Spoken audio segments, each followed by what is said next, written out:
हापुड़ की नवीन मंडी में लगे किसान मेला प्रदर्शनी का शनिवार को क्षेत्रीय सांसद राजेंद्र अग्रवाल, विधायक विजयपाल आरती, भाजपा जिलाध्यक्ष नरेश तोमर ने फीता काटकर शुभारंभ किया।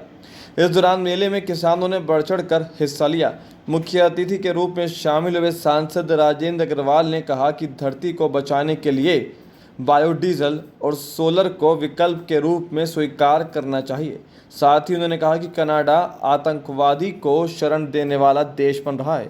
भारत में अन्य देशों से आने वाली दालों में 40% दाल कनाडा से आती है। इसी के साथ उन्होंने कहा कि सभी को आत्मनिर्भर भारत को गति देने के लिए अभियान में शामिल होना चाहिए। दालों का जो प्रोडक्शन है उस मामले में हमने पहले से प्रगति की है। 2015 के बाद खास तौर से जब दालों का बहुत संकट हुआ था तो हमने दालों को प्रोत्साहन भी दिया। हमारे प्रधानमंत्री जी ने उनका रोजगार भी बढ़ा है, उनका प्रोडक्शन भी बढ़ा है। लेकिन उसके बाद भी दालों के मामले में हमारा देश अभी भी आत्मनिर्भर नहीं है। हमें दालें विदेश से मंगवानी पड़ती है और जहां से दालें आती हैं उनमें से 40% कनाडा से आती है। लेकिन ये संभव है कि अगले 6 महीने में, अगले 1 साल के अंदर दालों की कुछ समस्या पैदा हो।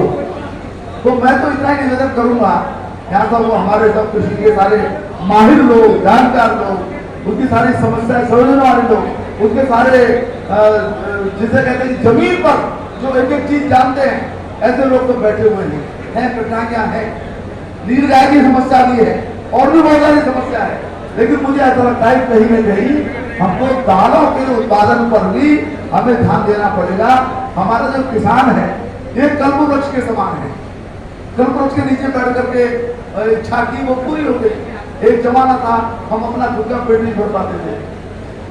किसान ने मेहनत की, वैज्ञानिकों ने मदद की और हम अपने भी केवल हमने पेट नहीं भरा, दुनिया के अंदर भी जहां कहीं भूखमरी की समस्या थी, कोरोना के समय खास तौर से हमने वहां पर उनके अंदर बाकायदा बायोडीजल का विषय उन्होंने अंतर्राष्ट्रीय स्तर के ऊपर रखा कि यदि हमको पर्यावरण को ठीक रखना है, यदि हमको धरती को बचाना है, 2070 तक हम जो जीरो एमिशन करने की एक काम लेकर के चलते हैं, तो हमको बायोडीजल को विकल्प के रूप में स्वीकार करना पड़ेगा और जो हमारी सौर ऊर्जा है उसको विकल्प के रूप में हमको स्वीकार करना पड़ेगा।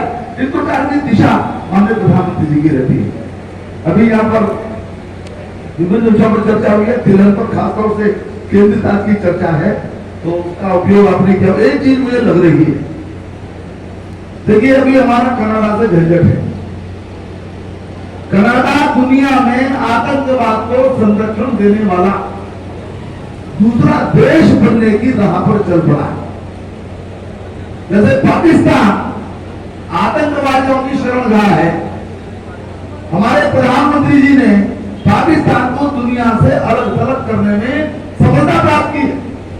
वो तो मुस्लिम देशों के आधार पर वहां से मदद लेकर के जो कूदता था और सारी दुनिया में आतंक उसने फैला रखा था, आज मुस्लिम देश भी पाकिस्तान के साथ नहीं खड़े हुए हैं। संयुक्त अरब अमीरात जो इस्लाम का जन्म स्थान है वो भी उनके साथ पाकिस्तान का नहीं खड़ा हुआ है, अन्य देश भी नहीं खड़े हुए। तो ये प्रधानमंत्री जी ने उस आतंकवाद को प्रश्रय देने वाले देश को अलग अलग करने में सफलता प्राप्त की। कृषि विभाग द्वारा लगाए गए तिलहन मेले में किसानों की आय दोगुनी करने पर जोर दिया गया। किसानों को बीज की गुणवत्ता के बारे में भी बताया गया। जनपद के विभिन्न हिस्सों से पहुंचे किसानों ने इस दौरान बड़े ही उत्सुकता के साथ हिस्सा लिया।